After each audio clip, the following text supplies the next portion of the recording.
Excellences, Mesdames et Messieurs, le dîner qui nous réunit ce soir se veut un cadre privilégié d'échange et de réflexion autour des thématiques d'une importance capitale pour notre vivre ensemble.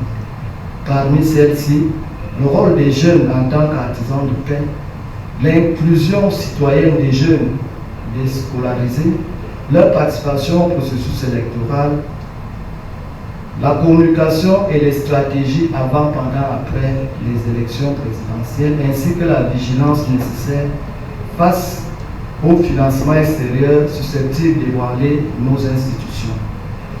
Nous allons suivre dans un premier temps, et je crois pour notre soirée, l'exposé sur la communication et les stratégies avant, pendant et après les élections présidentielles qui nous sera présenté par le directeur général de la nouvelle télévision africaine. J'invite sur cette tribune M. Serge Mpama.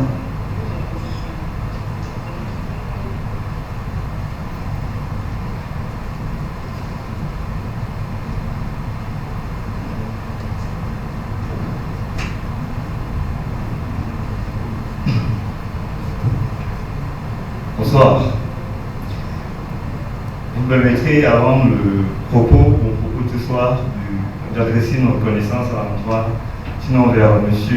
Willy Bilinga, président du conseil d'administration du centre des conflits en Afrique centrale australe, pour la considération à l'endroit des hommes et femmes des médias que nous sommes, et surtout à l'endroit également de Nouvelle Télévision africaine, qui est honorée d'être devant vous ce soir pour proposer quelques stratégies, sinon un déploiement pensé par beaucoup d'entre nous, les journalistes, afin que ces élections que le Cameroun va vivre au soir du 12 octobre prochain soient dans une communication fluide et surtout considérée non seulement par la communauté internationale, mais également par nous les Camerounais, car le vote et surtout ces élections nous concernent déjà d'abord au préalable.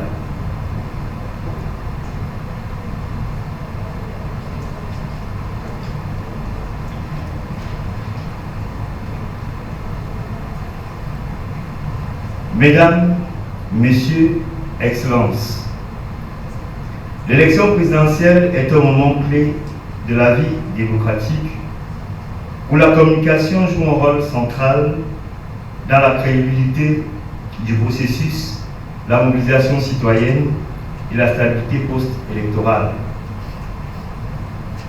Face aux enjeux de désinformation, de tensions politiques et du regard international, une stratégie de communication bien structurée est indispensable.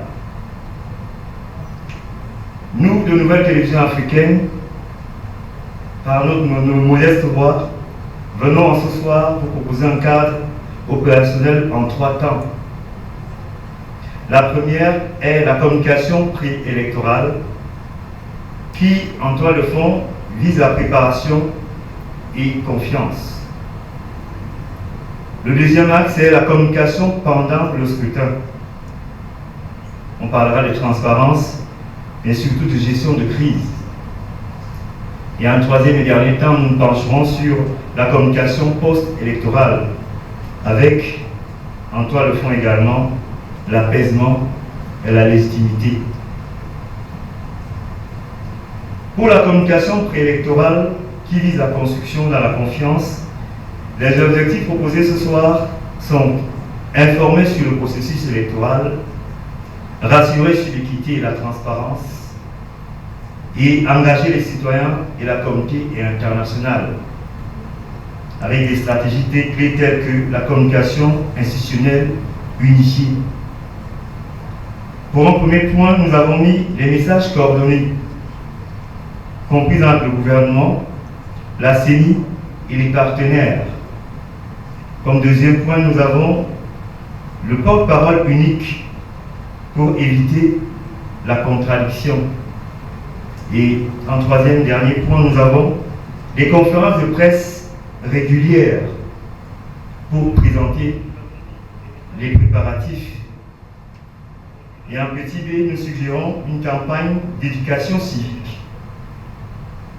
où les médias traditionnels devront entrer en jeu avec des émissions vidéo, des émissions interactives, des débats, des interviews explicatifs. Un deuxième point proposé également, ce sont les réseaux sociaux. Vous savez, on ne peut s'en défaire aujourd'hui. Des tutoriels devront être proposés en termes de vidéos, infographie, live, des experts et surtout une modeste et forte sensibilisation à l'endroit de tout ce travail. Parlant de sensibilisation, il sera question également de regarder sur le terrain avec des caravanes citoyennes dans les centres et les zones civiles sensibles. Sur le plan diplomatique et la communication internationale, 2 points sont proposés. Des briefings ciblés qui visent également pour les ambassadeurs et médias étrangers. Comme deuxième point, nous avons une stratégie digitale multilingue où on proposera des contenus adaptés pour la presse internationale. Exemple parlant, on a le Sénégal en 2024 où la campagne Mon vote, mon avenir a permis de reconduire la désinformation de 30% grâce à l'implication d'influenceurs locaux. En deuxième point, nous nous sommes penchés sur la communication pendant le scrutin, où on parlera alors de transparence et de gestion de crise, avec pour objectif assurer une couverture médiatique équilibrée, contrer la désinformation en temps réel, maintenir la confiance dans le processus. Une stratégie clé également proposée avec une cellule de veille médiatique et réseaux sociaux, avec un petit point, une surveillance en temps réel via outils spécialisés, Meltwater, Chrome10. Et en deuxième point, des réponses rapides aux rumeurs.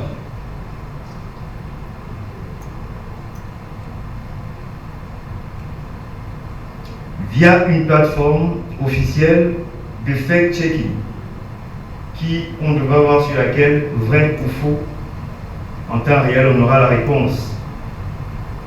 Le troisième petit B considère l'accréditation et couverture médiatique pour nous les hommes des médias, ou la procédure claire d'accréditation pour encadrer les médias.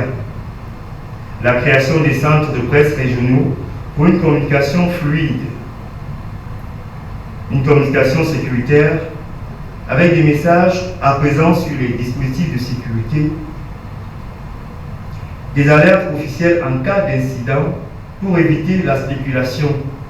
On a un cas pratique récemment au Ghana en 2020 où l'introduction d'une application de résultats en direct a réduit les contestations et renforcé la transparence avec un satisfecit de 85% selon l'Union européenne. Pour le troisième et dernier point, la communication post-électorale qui vise l'apaisement et à la légitimité. Les objectifs pour nous les hommes des médias et pour vous les acteurs sera d'apaiser les tensions, renforcer la légitimité du vainqueur et préparer la sortie de crise et l'avenir. Une stratégie également proposée avec un discours d'apaisement et reconnaissance. Une adresse présidentielle immédiate appelant à l'unité nationale. Un troisième point, un encouragement aux leaders de l'opposition à s'exprimer de manière responsable. Un petit B également proposé en publication et transparente des résultats avec une publication détaillée bureau par bureau sur une plateforme officielle, une valorisation des rapports d'observation internationale. Le troisième point est celui en C, concerne la diplomatie post-électorale qui devra être tournée vers les médias avec des tournées médiatiques du président élu auprès des partenaires, des rencontres avec les diplomates pour assurer sur la continuité, sinon rassurer sur la continuité des engagements.